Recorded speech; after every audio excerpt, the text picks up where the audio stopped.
Hello, my name is Sam Went, and I am the writer of Red Pill.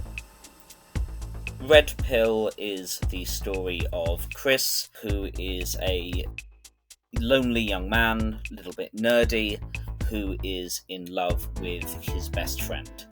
When it becomes clear she doesn't share his feelings, he falls into a pretty deep depression and ends up retreating to the internet.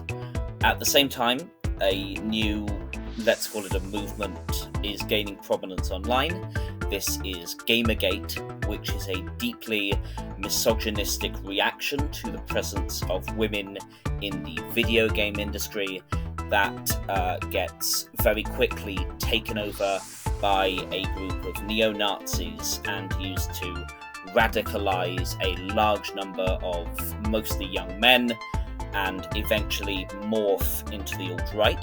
So really, Red Pill is the story of the origins of the alt-right told through the radicalization and indoctrination of both Chris as an individual and the, quotes, Gamergate movement more generally.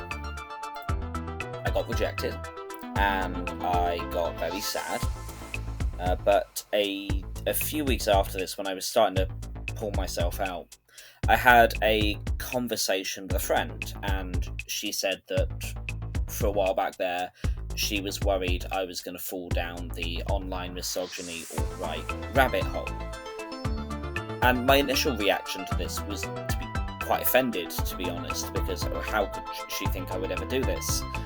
But then I thought about this a little more and thought, no, that wouldn't actually be that uncommon a story. So I thought, okay, let's use fiction to play this out and at the same time tell the origin story of the alt-right. Why is it important to tell this story now?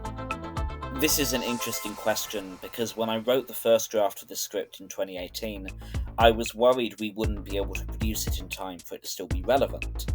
The alt-right seemed to be waning in political influence, and I wondered whether Gamergate was still a relevant story to tell. Unfortunately, I couldn't have been more wrong, because I think it's happening again. Gamers were not the first community the far-right tried to infiltrate and recruit, and they weren't the last either. Right now, what we're seeing with the so-called gender-critical feminists and online transphobia is very reminiscent of the early days of Gamergate.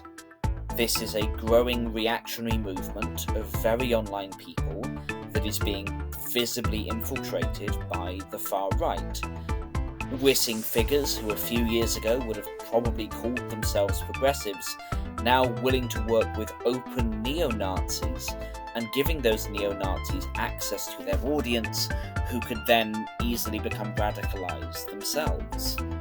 And sure, it's limited to one particular form of shitty bigotry at the moment, but Gamergate started off allegedly being about ethics in games journalism, and look at what that turned into. Alarm bells are ringing for me, and if the far right has its most promising recruiting platform in a while, thanks to so-called gender-critical feminists, it's more important than ever that people know what online indoctrination looks like and how to protect themselves from it.